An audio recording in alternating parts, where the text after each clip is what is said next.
Senhor esteja convosco. Ele está no meio de nós. Proclamação do Evangelho de Jesus Cristo segundo João. Glória a vós, Senhor.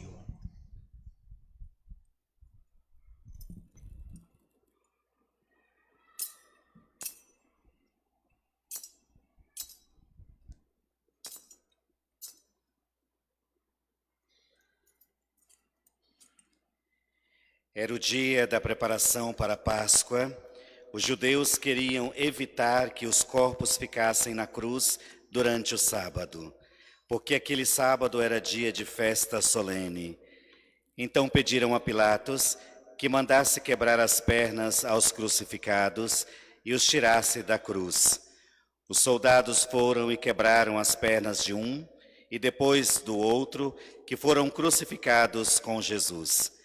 Ao se aproximarem de Jesus e vendo que já estava morto, não lhe quebraram as pernas.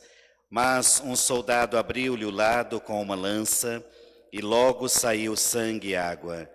Aquele que viu dá testemunho, e seu testemunho é verdadeiro. E ele sabe que fala a verdade, para que vós também acrediteis. Isso aconteceu para que se cumprisse a Escritura, que diz: não quebrarão nenhum dos seus ossos. E outra Escritura ainda diz: olharão para aquele que transpassaram. Palavra da salvação. Glória a vós, Senhor.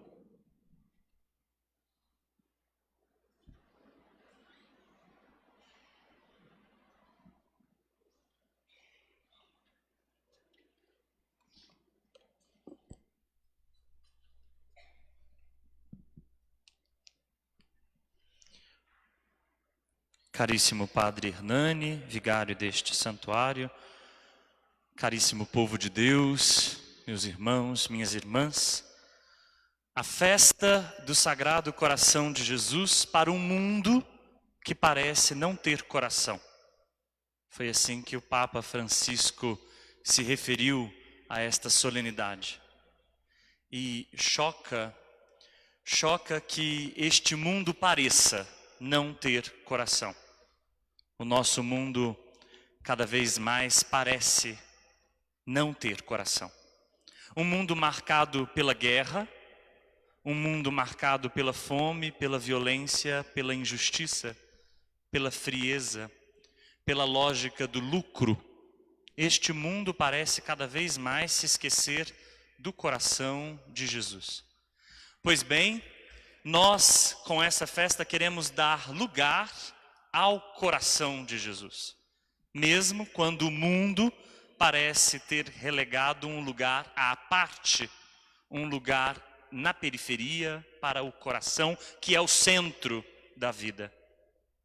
Hoje a gente poderia dizer assim: nós somos a sociedade do cérebro, a sociedade que dá importância ao neurônio, a sociedade que dá importância às secreções químicas, neuronais e cerebrais. Importa o cérebro como se ele fosse, portanto, o centro da vida, o comandante de tudo. O coração ficou relegado à poesia, esquecido, como se ele não significasse nada. Afinal, o que é um coração senão um músculo, uma bomba de sangue? O que é, afinal, o coração senão um órgão que não comanda absolutamente nada, mas com o qual a gente diz muita coisa? Por exemplo, quando a gente está muito triste, a gente não costuma dizer: meu coração está partido. Ou quando a gente está muito angustiado, a gente não costuma dizer: meu coração está apertado. Quando a gente foi traído, a gente não diz: acertou uma lança no meu coração. O nosso coração parece sentir muito. Muitas vezes a gente sente a tristeza pesar no peito. Peito sufocado, apertado, angustiado. O nosso coração diz muito. Para a cultura judaica, o coração é o centro da vida. Sede dos pensamentos, dos sentimentos, das vontades, dos desejos. Não é o cérebro, é o coração. E, portanto, hoje nós não celebramos um órgão, não. É o Papa Francisco quem diz. Longe disso, nós não celebramos um órgão. Nós não celebramos um músculo, uma bomba de sangue. Não é isso que nós estamos celebrando. É muito mais do que isso. Nós estamos celebrando o amor. Nós estamos celebrando que o centro da vida de Jesus, seu coração, esteve descentrado em nosso favor, para o nosso bem. Que o seu coração pulsante pulsou por nós, bateu em nosso favor. Que o seu coração nos amou, que o seu coração nos deu vida. É por isso que o Evangelho nos coloca diante dessa cena tão importante, diante de Jesus na cruz.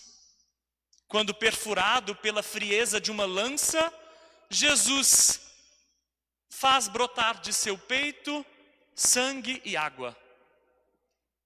Não é a morte que brota do coração de Jesus, é a vida, é a graça, é a nossa salvação, é isso que cai de seu coração sobre nós.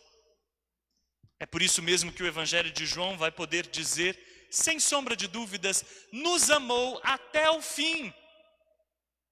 E isso não significa que ele nos tenha amado até a cruz, não simplesmente, mas que ele nos tenha amado com toda a intensidade, com toda a força do seu ser, não deixou uma única gota guardada de seu amor, sem derramá-la em nosso favor.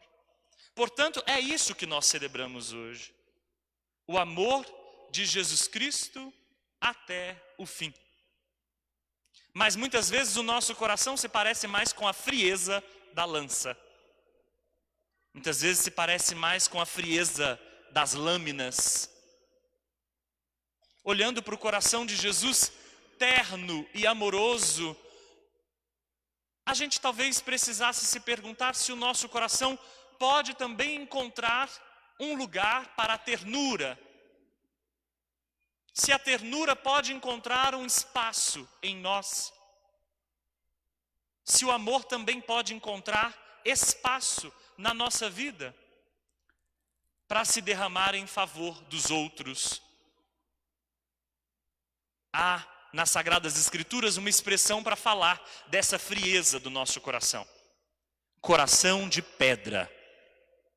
A Sagrada Escritura passa dizendo, passa pedindo que o nosso Senhor nos dê um coração de carne, contra o coração de pedra. Curioso, porque o coração de pedra faz referência a muita coisa. Faz referência, por exemplo, a gente que é muito aprisionada à lei que foi escrita na pedra. Coração de pedra, porque ao invés de sensibilidade, muitas vezes nós somos legalistas. Coração de carne, por outro lado, diz respeito a ter ouvidos e ouvir, a ter olhos e ver, a ter sensibilidade.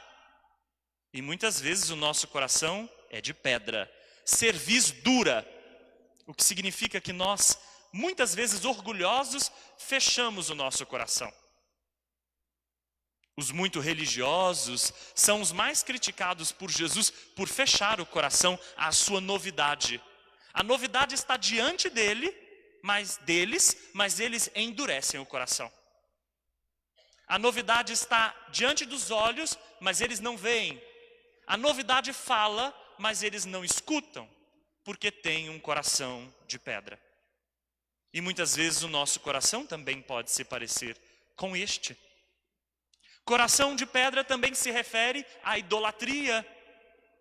Quantos colocam outros senhores nos altares do seu coração? Outros deuses ocupam o trono do coração e isso faz o coração endurecer. Muitas vezes Jesus mesmo denunciou os religiosos como idólatras, idólatras de suas normas, idólatras de seus cultos, idólatras de seus ritos. Contra isso, um coração de carne, capaz de se abrir à graça. Coração de pedra, porque muitas vezes nós estamos presos à letra que mata. Coração de carne, quando nós muitas vezes nos desprendemos da letra para viver o Espírito e no Espírito da verdade. Nós precisamos de um coração de carne. Urge, contra um mundo sem coração, um coração de carne. Mas um coração de carne pode ser sangrado, sim. Pode ser perfurado pela lança. Um coração de carne pode sofrer. Isso é próprio da vida. Esse é o risco da vida. Ou isso, ou não viver. Ou correr o grave risco de amar e sofrer, ou não viver. Ou correr o risco de ter um coração de carne como o de Jesus, perfurado, mas amante até o fim, ou nossa vida se parecerá com a frieza das lanças, prontas para perfurar, cortar, lancetar o próximo, mesmo com a nossa religião, mas não prontos para arder de amor. Não faz sentido celebrar o coração de Jesus e não pensar também no nosso coração, no dele. Nós que somos filhos, no Filho. Nós que fomos salvos por ele. Só podemos pensar no seu coração como uma tenda para o nosso coração. Numa morada para a nossa vida. Mas como morar aí? Se muitas vezes o amor que mora nele não mora em nós. Se o amor que vive nele não vive em nós. Começar, e é isso que a gente faz com essa liturgia, por pensar no amor de Deus. E a leitura de hoje, tirada do profeta Oséias, fala-nos justamente deste amor de Deus. Quando Israel era criança, começa a leitura, eu já o amava.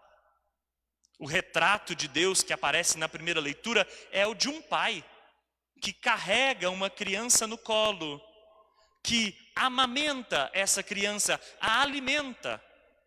Não deixa que essa criança se perca, mesmo quando ela peca.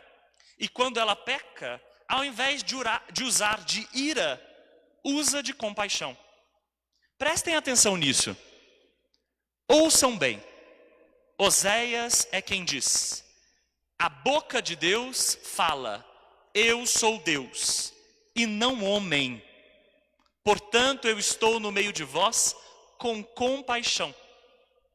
Muito interessante como a leitura faz essa separação. Muitas vezes a gente traz Deus assim, para a nossa imagem e semelhança.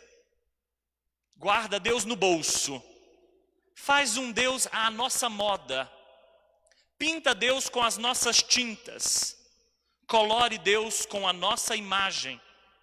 E na nossa imagem, Deus é tudo: irado, injusto, castigador, punitivo. Nas nossas pregações, muitas vezes, Deus é Deus do terror. Deus que faz medo.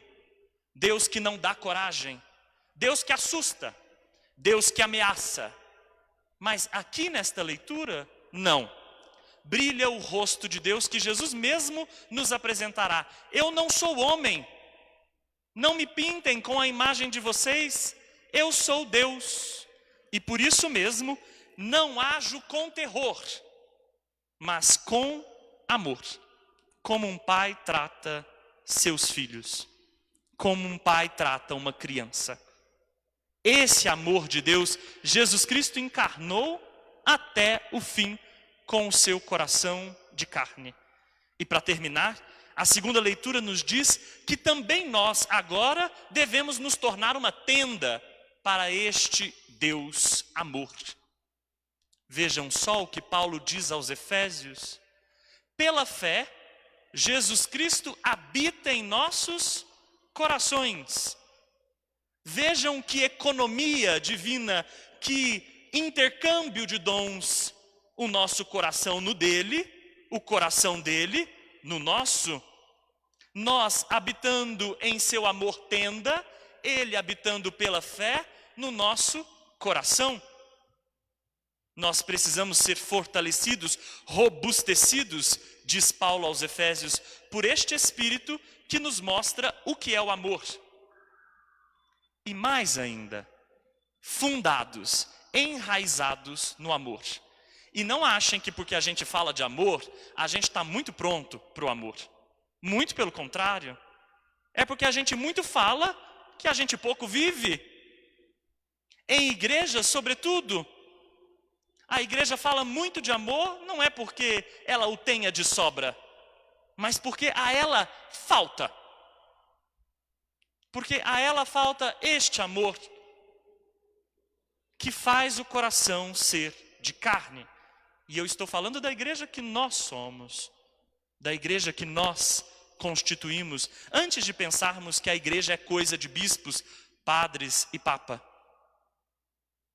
Enraizados no amor. Esse é o convite desta liturgia. Convite difícil, convite não impossível, porque o próprio coração de Jesus, pulsando por nós, nos ajuda a entrar em seu compasso. Hoje o convite da liturgia, numa imagem, como pede o Papa Francisco, é somente esse: fazer o nosso coração bater no mesmo compasso de Jesus. Fazer o nosso coração entrar na mesma sincronia dos batimentos do coração de Jesus. Fazer o nosso amor entrar na mesma tônica do amor de Jesus. Aí sim, o nosso coração será de carne. Bom, se lhes deram um coração de ferro, bom proveito. Um coração de carne foi dado à igreja. E sim, ele sangra todo dia. Amém. Amém.